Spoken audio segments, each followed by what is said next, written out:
Dorado Basket.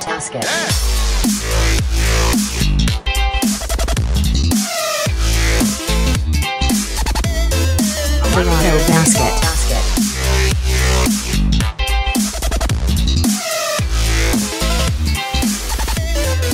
Dorado Basket.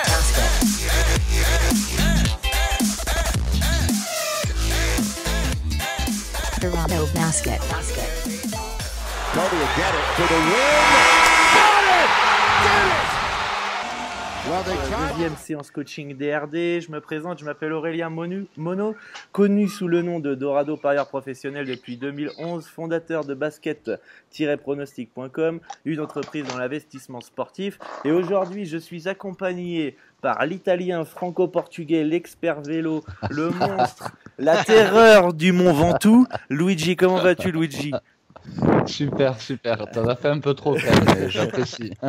Et on a un invité de marque avec le grand expert des paris sportifs, Benoît Tréanton. Merci d'avoir accepté, Benoît. Enchanté, merci. Et puis, Merci, c'est gentil de m'avoir proposé de venir partager ce moment avec vous. Donc, Et c'est je vais toujours sympa de parler des paris. je vais te laisser te présenter rapidement parce que bon, il y en a pas mal qui ne te connaissent pas sûrement sur le groupe. Ok. Ouais, bah, ça marche. Bah, écoutez, moi, je m'appelle Benoît Tréanton. Voilà, ça fait 17-18 ans que je fais du pari sportif. J'ai 37 ans aujourd'hui, donc j'ai commencé à ma majorité. Donc voilà, aujourd'hui, on peut dire que c'est vraiment ma passion. Je vis du pari sportif. J'ai mis en stand-by ma carrière de professeur voilà, dans l'éducation nationale. Et aujourd'hui, bah, voilà, j'ai créé pas mal de choses, un blog, une chaîne YouTube, un club privé, des formations, enfin, en tout cas, je m'éclate dans les paris sportifs et ben, je suis très content qu'il y ait des initiatives comme la vôtre voilà, pour en discuter avec soit des personnes qui commencent ou qui sont déjà initiées, mais c'est très intéressant d'échanger sur les paris sportifs. C'est un peu à la mode en ce moment en France depuis 4-5 ans, mais voilà, les paris sportifs, ça existe depuis des années et des années en dehors de la France. Donc voilà pour ma présentation. Bon, bah, parfait. C'est vrai, en plus, tu as été coauteur chez France Paris, je crois. Ah oui, voilà, ouais. Après, ouais, j'ai été 3 T'as ans. d'autres expériences à côté Voilà, du fait d'être parieur, quoi. J'ai travaillé chez un bookmaker, donc on peut dire que j'ai vu l'arrière du miroir, entre guillemets. Donc ça m'a permis de comprendre et d'affiner des choses. Et voilà, et aujourd'hui d'avoir un réseau dans les paris sportifs avec des gens à disséminer un peu partout.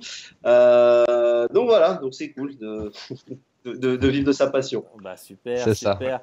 Bon, bah là, dans cette première partie, on va d'abord attaquer les blogs à bêtes avec le challenge DRD qui consiste donc à vous coacher, vous proposez vos propres pronostics et nous ensuite on analyse vos différents bilans. Ouais. Bon, bah vu que Cédric ne nous entend pas et ne peut pas participer, on va commencer par toi, Cyril. Cyril. Alors, Oui. Cyrilux, tu as fait 127 paris, tu es à moins 39 U, moins 14% de roi. Et Ouais. moi, ce que j'ai pu remarquer, bon, déjà à première vue, c'est que sur le foot, tu es à l'équilibre et que tu es en positif en Angleterre et en France. Donc, Ligue 1, Ligue 2 et. Est-ce que c'est possible que tu nous envoies rapidement le lien blog à bête de Cyril? Cyrillux. Alors, Cyril. Sinon, tu donnes l'URL et je vais la taper moi dans mon ordi. Ouais, attends. Je vous donne ça. C'est Pico, c'est bien ça Oui, c'est ça, oui. Ok, que je ne me trompe pas. Je vous l'envoie dans la conversation. Ça marche, merci. Voilà. Alors, donc du coup, toi, ton sport de prédilection à la base, c'est quoi? Peut-être que t'aimes bien d'autres sports. Moi, c'est le foot. Le foot. Mm. D'accord. Le foot, mais bon, je tente plein de choses afin de trouver là où je suis le mieux, en fait. C'est pour ça d'accord. que... T'as fait des pics hier ou aujourd'hui là qui sont passés parce qu'au final, j'ai vu que t'es en négatif sur le football, donc moi j'ai vu que j'avais Ouais, préparé, j'en ai fait, ouais. j'avais J'ai préparé tenté la des séance choses. hier et en fait je vois que Ah, c'est pas grave. ah voilà. Non, après c'est pas. Enfin, il y a que 138 pics et 86 paris football. Donc, faut pas non plus se mettre la pression pour 86 paris.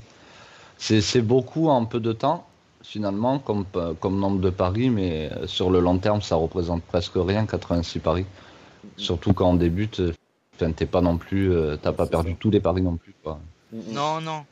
Mais je tente plein de choses, en fait. j'ai mis en place plusieurs méthodes d'analyse en fait, et donc il y en a qui marchent plus ou moins, il y en a qui marchent pas très bien. Donc c'est pour ça que Alors, Bah, en fait, tout c'est n'est pas positif en fait. Le but c'est de trouver ma méthode en fait. C'est pour ça que Voilà, trouver ta méthode et là où tu te sens le mieux aussi, parce que des fois, c'est pas parce que le pari va passer que c'était la bonne méthode pour toi. Autant tu aurais eu beaucoup de pression, le pari passe, t'es content, mais c'est peut-être pas la méthode, c'est un peu trop violent, tu vois. oui. Des fois, il faut une méthode qui te convienne, où le pari passe, ça a été moins violent pour toi et tu avais beaucoup de confiance en ce pari et en ta méthode, par exemple. et du coup, c'est quoi les différentes méthodes que tu es en train de tester? Parce que tu dis que tu es en train de chercher ta méthode et tu testes beaucoup de choses. Qu'est-ce que tu testes Oui. exactement? Alors déjà sur des matchs j'ai testé au feeling déjà, sans aucune analyse en fait. D'accord. Juste par le nom de l'équipe, est-ce que je connais pas cette équipe? Est-ce que pour Donc, moi elle va gagner? c'est une grosse erreur déjà dans Oui, je le sais, Ouais.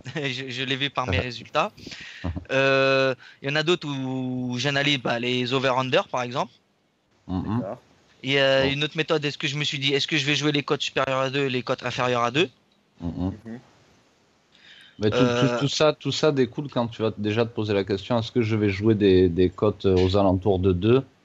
Quel doit être mon win rate? Ça veut dire combien je dois gagner de paris en moyenne, quoi. Si c'est des Oui, cotes à 2, c'est facile à faut- faire le calcul, il faut gagner un peu plus de c'est un sur- 50%. Voilà, Voilà, c'est ça. un peu plus d'un sur 2. Donc toute la stratégie va découler si tu veux jouer des cotes à 2. Est-ce que tu penses que ces types de paris-là, ils vont pouvoir te faire gagner un peu plus d'une fois sur 2? Est-ce que il te semble que de tes connaissances à toi, tu penses que suivant les compos et suivant certains matchs, les books sont mal calés sur certains paris et là, tu peux en gagner un peu plus de 50% du temps. Toute la D'accord. stratégie va découler de ça. Le fait de faire au feeling, c'est toujours bien. Moi, je dis, alors, je crois que c'est pas conseillé, Benoît, Ouais. de parler de feeling dans les paris sportifs. mais je pense que c'est bien toujours de gagner aussi de garder un peu de plaisir et de feeling, mais quand l'analyse est vraiment solide. Alors Luigi, moi le feeling, si c'est ça que tu veux dire, le feeling en fait pour moi c'est plutôt quand tu analyses la carte des matchs, c'est un ressenti que tu as sur certains Oui. matchs, que tu imagines un peu le scénario et tu vois un peu ce qui peut se passer. Le feeling c'est pas mal pour sélectionner les matchs, mais après il faut que tu creuses et que tu ailles plus en profondeur dans l'analyse pour voir si ton feeling il était avéré Voilà. ou pas. Voilà. C'est bien d'avoir un feeling, mais si derrière l'analyse ne suit pas forcément, c'est peut-être pas forcément le meilleur investissement qu'il soit, quoi. Vaut mieux choisir un match où tu as un bon feeling et que tous les voyants sont au vert avant. Tout à fait, ouais. Mais feeling, un bon feeling après une analyse bien complète, si le feeling est là en plus, c'est pas mal. Et si le feeling est à côté, même si l'analyse est complète, ça peut des fois trancher, j'ai l'impression. De par la dynamique qu'on ressent des équipes ou quoi que ce soit. Même si des fois tout est là, on peut se... Allô? ouais. Allô? Vous m'entendez? C'est Cédric. Allô? Ah, oui, allô. Ok, c'est savoir si ça marche. Cédric. Ouais, c'est bon. Parfait. Bon, maintenant que tu es là, j'espère que tu auras fait un meilleur bilan que Cyril Lux. Et Cyril, c'est quoi la méthode que tu te sens le plus à l'aise aussi pour plus te concentrer sur celle-là? En fait, là, j'ai créé des tableaux en fait avec diverses questions, et je crois que je vais sélectionner juste par exemple 2 ou 3 équipes que je connais bien par championnat. D'accord. Ça, c'est Et toute la saison, que tu vois jouer très souvent, quoi. Voilà, c'est ça. Et toute la saison, je vais parier que sur elle. D'accord. Ça, c'est une stratégie que je trouve bonne, moi personnellement. Après, ça restreint un peu le nombre de paris. Oui. Ça reste Mais Par exemple, une équipe comme Brest que je vois dans le top 5, par exemple en D2, toute la saison, je vais parier sur elle. ah Ouais, ben, c'est bien. Ça c'est bien ça. c'est bien ça, c'est ce que j'allais dire. Ouais. Il y a Benoît qui avait fait un PLT. Ouais. J'ai des champions à 30, donc ça c'est très bien, et top 3 aussi, donc c'est cool. J'avais vu ton pari long terme, Benoît, sur Brest, et du coup, sur certains matchs, en fun, je misais sur Brest parce que je me dis, ils doivent bien faire la saison normalement. C'est bien parti, mais j'ai fait un arbitrage. Bon, ça, on pourra en parler plus tard de l'arbitrage, mais Okay. voilà, pour assurer un gain. Moi, j'ai juste une question. Donc, on est d'accord que tu as beaucoup trop de paris, et le fait de te focaliser sur 4-5 équipes par championnat, c'est mieux. Tu auras moins de paris, mais avec un un taux de rentabilité meilleur, sûrement, de toute façon. Voilà. Et moi, j'ai une autre question. Je vois que tu mets des fiabilités de 1 à 7. Alors, pourquoi tu fais des fiabilités comme ça? Et est-ce que tu ne devrais pas jouer plutôt en flat betting? En flat betting, c'est un masse égal. Masse égale. Bah, Ouais. Il y a un dépend de la bruit. cote, en fait. Il y a Il y a un un bruit. gros bruit là. En fait, tu places ta fiabilité par Oui, par rapport à la cote et ma confiance, en fait. Ok, Un peu. Une cote de 2 ou 3, par exemple, je vais mettre 1 ou 2, et une cote de 1, 3, 1, 4, voire 1, 5, je vais mettre une fiabilité de 5, par exemple. Mais Et qu'est-ce que tu as remarqué que ça faisait pour l'instant? C'est pas parce que t'as pas forcément un meilleur taux de réussite sur des cotes à 1, 30, 1, 40 quand tu mets une Oui, fiabilité. je m'en suis aperçu, oui.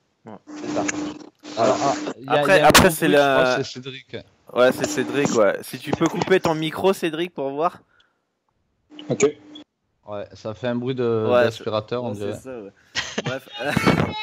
Et donc, moi, j'allais dire, après, c'est la difficulté du flat betting, c'est de mettre la même mise sur la même, enfin, sur des codes différentes. Par exemple, N'importe tu vas avoir un combo que tu estimes safe à 1,70 et puis tu vas avoir une cote à 2,50 mettre la même mise. Parfois, c'est compliqué, quoi. Mais ça, c'est juste une barrière Ouais, psychologique. c'est ça.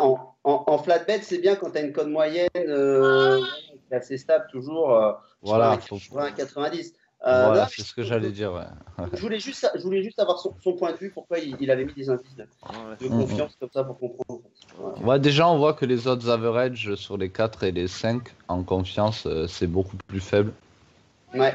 C'est clair. la cote moyenne. Donc, en fait, ça, c'est plutôt bien joué quand tu joues beaucoup de grosses cotes. Sinon, dans le fond, ça sert à rien parce qu'au final, tu auras normalement 8% de roi, on va dire. On va partir pour une base de 8% de roi sur tes petites confiances et sur tes grosses confiances. Logiquement, tu dois te retrouver à peu près avec le même ROI, non, Benoît? Logiquement. Par rapport aux indices de confiance? Oui, c'est Ouais. sur 400 paris, sur des cotes moyennes à 2,5, entre 2 et 3, tu auras 8% de roi, comme sur 400 paris, sur des cotes entre 1,50 et 2, tu auras en moyenne 8%, on va dire.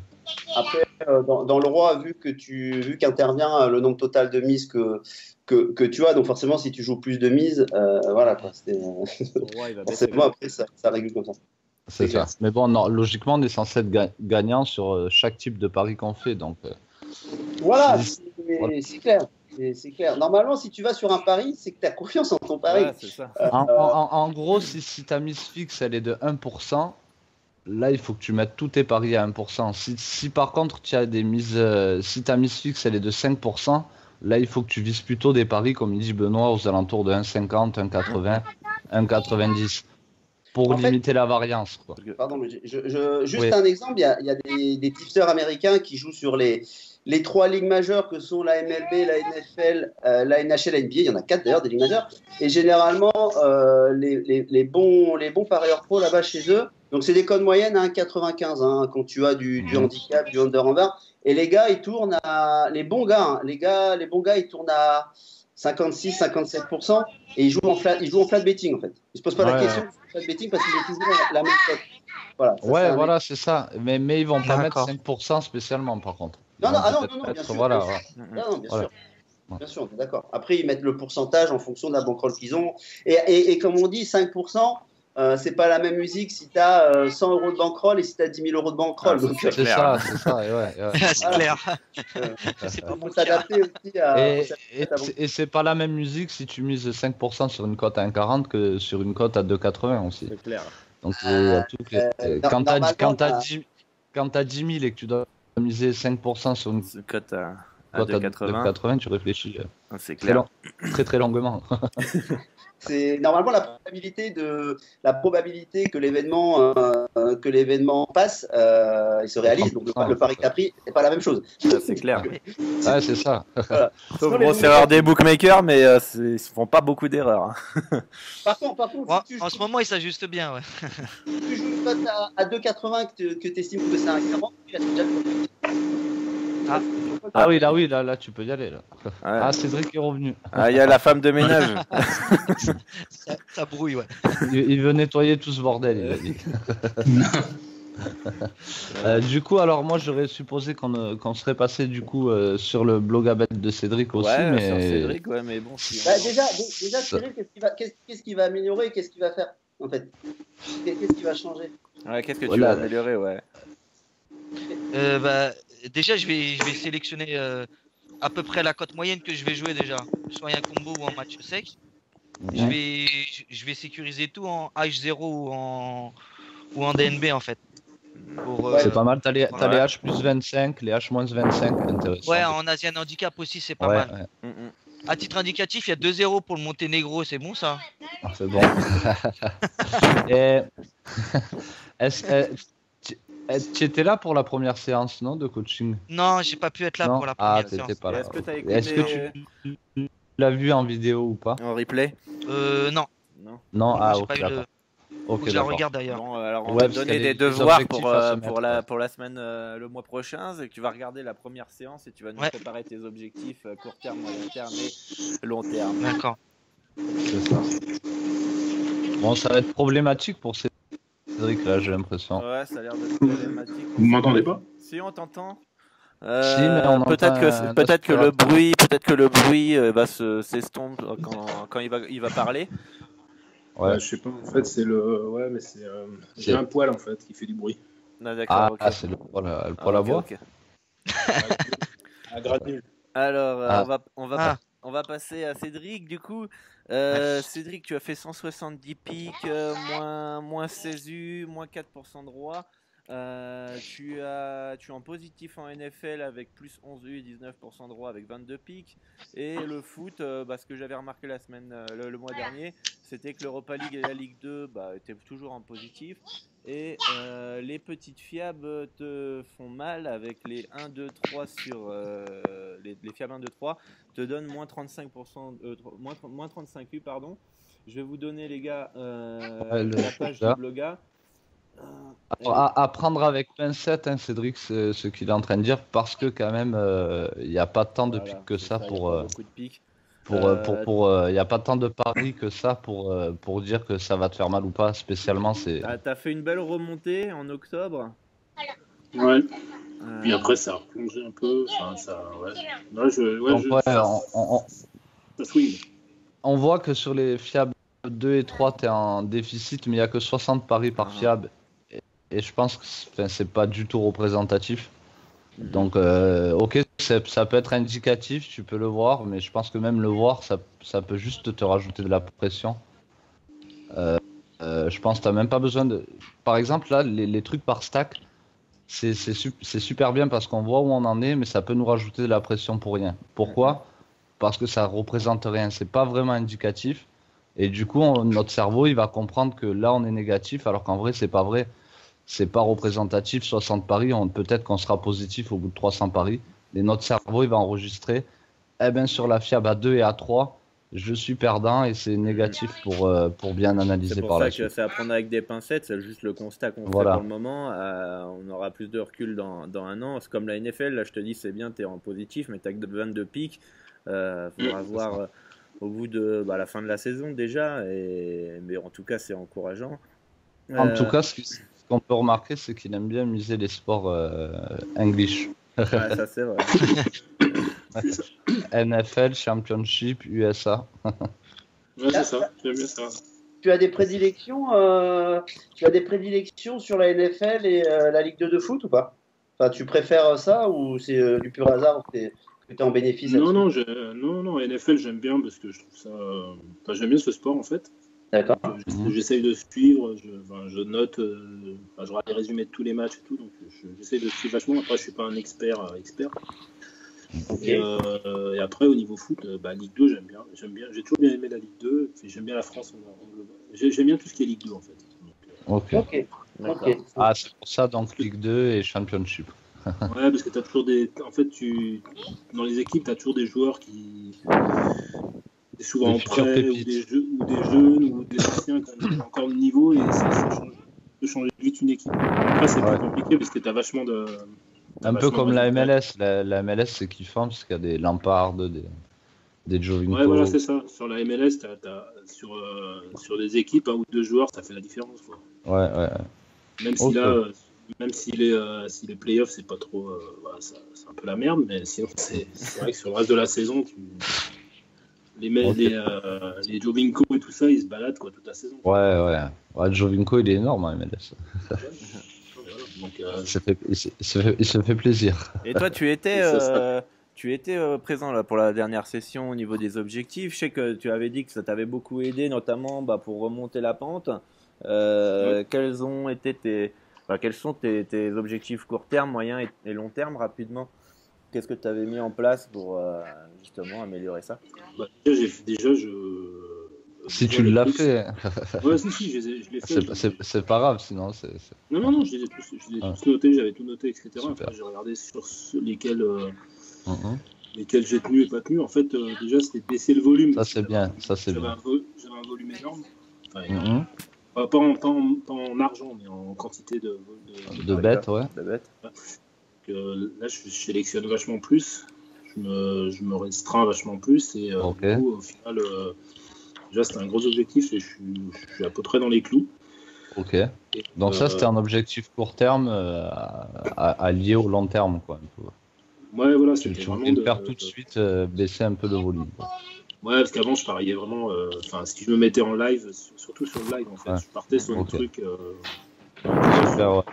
Sur tous les paris, sur tous les championnats, sur le Danemark Ligue 2, sur des trucs. Ouais, parfait. J'ai vu que tu as fait que de live, c'est super. En plus, dans le challenge, le live sert à rien parce que c'est carrément autre chose.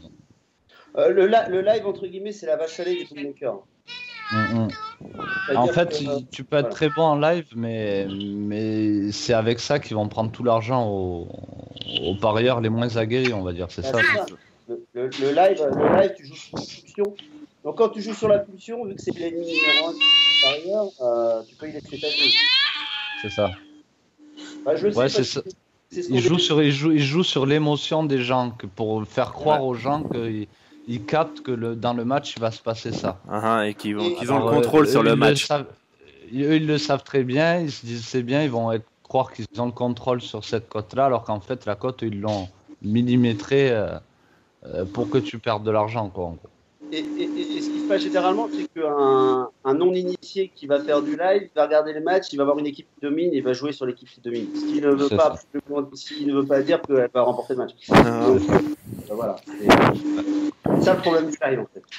C'est le gros problème. Et déjà, n'importe quel gars qui va jouer en live, souvent a déjà préanalysé le match aussi, normalement. Tu es obligé de faire une analyse pré-game pour faire du live quoi qu'il arrive. C'est ça. Alors qu'il y en a aussi beaucoup qui vont jouer au live parce qu'ils se font chier, ils savent pas quoi faire, ou qui veulent se refaire, et c'est généralement la catastrophe à ce moment-là, quoi. Vas-y. Ouais, c'est en gros un gars qui va préanalyser un match qui compte jouer en live. Si son analyse elle va pas dans son sens, enfin, s'il voit que le début de match n'est pas pour son équipe et que du coup la cote augmente, mais que son équipe il sait qu'elle va jouer ce match, là il peut trouver une value vraiment énorme dessus. Alors que la plupart des parieurs live, on se dira l'outsider domine par exemple. Hop, je vais jouer l'outsider belle cote, alors que peut-être un parieur aguerri aura préanalysé le favori avant, voit que le favori galère un petit peu en début de match, que la cote augmente un peu, bim, il va peut-être prendre son pari de par son analyse. À une cote plus haute que celle prévue pré-game, quoi. Juste, tout à l'heure, j'étais en train de regarder pour faire une vidéo et je regardais un site avec plein de statistiques, les buts que les équipes marquent entre 0 et 15, 15 et 30 et 45 au foot, et j'ai remarqué que sur Monaco, entre la 60e et la 90e minute, ils ont marqué plus de 50% de leurs buts. Donc quelqu'un qui fait du live, qui a forcément analysé ça, si Monaco fait match nul à la 60e minute, il y a des chances, il y a 50% de chances qu'ils marquent un autre but et qu'ils peuvent remporter le match. Donc le pari en sec devient ultra value. Donc voilà, en gros, c'est des analyses qui se passent en pré-game. Je dis ça pour ceux qui font du live, hein, voilà. Non, mais c'est intéressant. Bien sûr, faut pas miser pré-game. Monaco mise marque entre la 60 et la 75e. Non, ouais, bien sûr, bien sûr, bien sûr. Et gagne le match avec plus de 3 buts et demi. Ou Saint-Etienne marque à la 90e. Normal. Il marque jamais Saint-Etienne. Pour Cédric, je pense. Banana 4, Cédric? Ouais, c'est ça, ouais. Ouais. Je regardais, mais je suis obligé de le faire vite parce que vu qu'on parle en même temps, je regardais tes paris Ligue 2. J'ai remarqué qu'au début, tu faisais des victoires sèches. Bon, ça a plutôt pas mal fonctionné. Après, tu es parti sur des draw no bet. Ça a plutôt pas mal fonctionné aussi. Et en gros, voilà, la Ligue 2, tu as quasiment 100% de réussite. Bah après, j'aime bien le championnat. Après, je le trouve très compliqué, mais c'est vrai que le draw no bet, il s'écure vachement, quoi. Là, par exemple, Lens, il n'y a que sur Lens, là, dernièrement, ils ont fait un où tu as perdu tous les autres. Mais c'est vrai que moi, je me suis intéressé un peu à la Ligue 2. C'est vrai qu'il y a des bons coups sur les outsiders en draw no bet, il me semble. Pourtant, c'est un championnat c'est un championnat difficile à analyser. Même les favoris. La dernière journée, Brest 3. Non, pas Brest et il y en avait 2, je sais plus. Brest et Le Havre en draw no bet, les cotes, elles étaient énormes, quoi. Ils jouaient à Bourg-en-Bresse et à. Elles étaient à 1,62 et 1,71 si je vois ton bien. Oui, voilà, c'est ça. Donc, même en sec, c'était bon à prendre, mais après en sec, c'est toujours aléatoire. Bah, le sec, le football, c'est le sport le pire pour les impondérables. Hein. Au rugby, tu vois pas une équipe qui domine physiquement l'autre qui va perdre le match, ça c'est pas possible. Voilà, le football pour ça c'est dangereux, c'est pour ça que les draw no bet, les doubles chances et faire des combinés, c'est le top, ouais. Des combinés en draw no bet en double chance, deux cotes à 1,30, ça fait une cote à 1,69.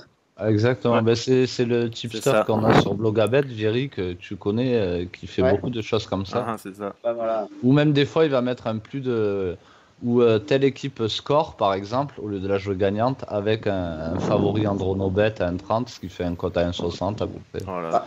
Par exemple, ouais, donc en fait, tout ça, il faut bien réfléchir. La victoire, c'est le droit à l'erreur. C'est ça. Ouais. Alors c'est bien, en fait, on peut rater de la value, mais est-ce que finalement, en jouant en sécurisant, on est au moins sûr de faire notre gain, si on est sûr de notre analyse? Quand on va chercher dans la value, c'est qu'on est un peu plus, farfelu. Après, c'est mieux pour ton cerveau. La value du pro que des fois, ça va... Après, c'est mieux pour ton cerveau de faire comme... Ouais, c'est Benoît qui nous quitte là. C'est pas moi. Ah, c'est pas toi. Et donc je disais, c'est sûrement, c'est mieux pour le cerveau de prendre du safe parce qu'on a plus l'impression de gagner. Après, faut pas non plus s'enflammer et prendre le risque d'à chaque fois avoir du safe partout. Et donc, ça va être dur pour Cédric. Ça va être chaud, parce que là, ça fait vraiment trop de bruit. Cédric, si tu peux couper ton micro quand tu parles pas, parce que autrement on entend tout le temps comment ça s'appelle. Je peux citer un exemple. Je peux citer un exemple sur la dernière journée de championnat de Ligue 1. Enfin, c'était l'avant-dernière. Il y avait du Lorient, Montpellier. Il y avait du Lorient Montpellier et il y a eu une info comme quoi 5 joueurs titulaires de Montpellier avaient des choses dans les fesses. Pardon? Qu'est-ce que c'est? Moi j'ai entendu un truc, je sais pas si c'est mon imagination. Non, mais en fait, ce qu'il faudrait faire, c'est couper les micros quand on parle pas. Donc en fait, il y avait un Lorient Montpellier, une photo comme quoi Montpellier, ils ont pas mal de gastro, dont Boudbouz par exemple, qui est un petit peu la pièce maîtresse. Donc à ce moment-là, moi, tout de suite, ce que je vais faire, c'est que je vais regarder les cotes de Lorient. Et vous aviez une cote en draw no bet à 1,60, qui était pas dégueu pour Lorient. Résultat du match, Lorient mène 2-0 en première mi-temps, ça se finit à 2-2. Donc j'aurais pris la victoire sèche, je l'avais dans l'os. Et le fait d'avoir pris le draw no bet, j'ai été remboursé. Alors que le scénario du match, il est assez incroyable. Mais voilà, si j'avais été dispo, j'aurais peut-être couvert en live. Enfin bon, bref, mais en tout cas, c'est pour dire qu'on peut avoir des infos, il peut y avoir des values. Mais même si vous avez une value, essayez de. Voilà. En gros, sur ce pari-là, il vaut mieux jouer le draw no bet car tu es quasiment sûr que le pari sera jamais perdu. En fait, la question qu'il faut se poser, c'est Est-ce que c'est plus rentable de jouer le dronobet ou pas? Parce que des fois, le dronobet peut être trompeur. Attention, là, sur une info comme ça, je suis tout à fait d'accord que le dronobet soit...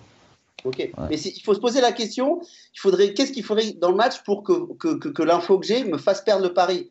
Là, réellement, vous avez une équipe B de Montpellier contre l'équipe A de Lorient. Ok, c'est pas des foudres de guerre en ce moment, mais bon, bref, faudrait vraiment un gros souci pour que Montpellier remporte le match. Donc, en gros, j'estime que ça, c'est un. En fait, c'est ça, c'est la question qu'il faut se poser. Les gens réfléchissent toujours ouais, elle va gagner, machin, parce que ça. Mais la question qu'il faut se poser, c'est qu'est-ce qu'il faudrait qu'il se passe dans le match pour qu'elle perde? Voilà, donc imaginons donc que la cote donc, de Montpellier, donc non, c'était de Lorient en dronobet. Ouais. Et était à combien? Je crois qu'elle a été 1,60 de mémoire. 1,60. On va prendre donc du 1,60. Donc on divise 100 par 1,60. Il faut qu'on soit sûr que plus de 35% du temps, Lorient ne puisse pas gagner ce match.